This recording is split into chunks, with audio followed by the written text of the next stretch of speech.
काय होतं माहिती का, जे बाहेर जे पेशंट ॲडमिट होतात ना ते सांगतात किंवा जेवायला व्यवस्थित मिळालं नाही काय नाही, तर काय करायचं माहिती का, आपण जेव्हा भाजी बनवतो किंवा ह्या सगळ्या गोष्टी बनवतो ना याचे व्हिडिओ काढून पाठवायचे. म्हणजे आज खिचडी बनवतो आपण बघा, तांदूळ आहे, तिकडे मसूर डाळ आहे, टमाटर टाकलंय, खोबरं आहे,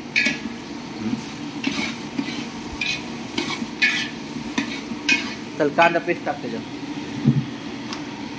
पूर्ण टाकून दे.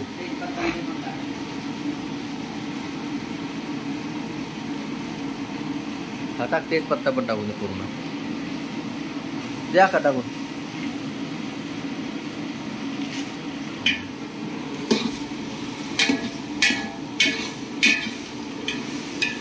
हे कर, ते टाक, काय हे भाजी टाक, हे मिक्स भाजी टाक, सगळं टाका त्याच्यात. हा सगळं टाका, डायरेक्ट ताटात उचलून टाका.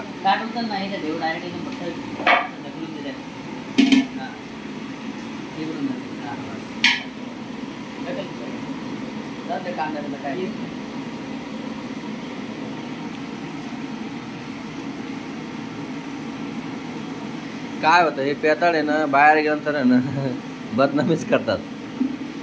त्यांच्यावर कोणी विश्वास नाही ठेवत, पण आपल्याला जर कोणी असा प्रश्न विचारला किंवा असं आहे तर आपण काय करायचं म्हणजे का, व्हिडिओ काढून द्यावा. मग काय ते टाक, फ्लॉवर टाकते, व्हिपार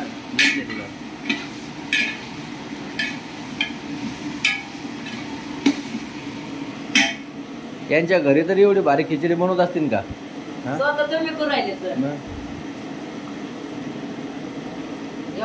आता समजा घरचे चांगले असतील तर बनवत असतील, पण हे 10 रुपये जर घरी रुपये देत नसेल तर अशी खिचडी होत असेल का यांच्या घरी?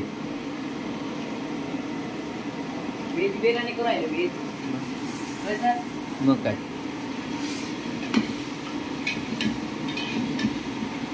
काय समजले का, हे आपलं क्षेत्राचे बदनामीच आहे. म्हणजे इथं वारकरी नाही, इथं सगळे प्याताड आहे.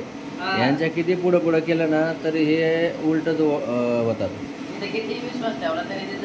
कारण त्यांचं क्षेत्र, त्यांना दारू मिळत नाही ना, त्यांना दारू द्या इथं प्यायला. घरच्यांना म्हणतील अहो लय भारी सेंटर आहे, इथंच आम्हाला परत नेऊन टाका इथं.